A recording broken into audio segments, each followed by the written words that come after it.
So this valve isn't working. I'm not sure why the person put all this crazy landscape fabric in here. It's real pain to get all this out. I'm just gonna replace the solenoid off of this one.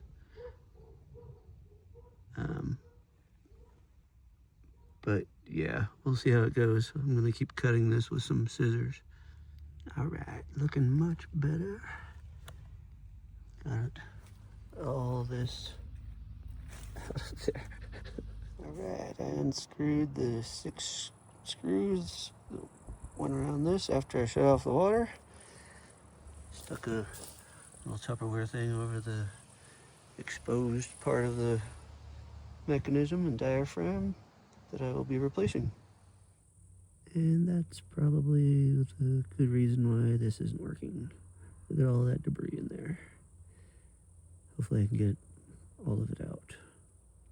I decided just to put the other old valve body diaphragm back together because the new one that I got was slightly different, and the diaphragm is a little deeper than the this current one. So got it all back together, re-terminated the wires because I clipped them, and it works nice.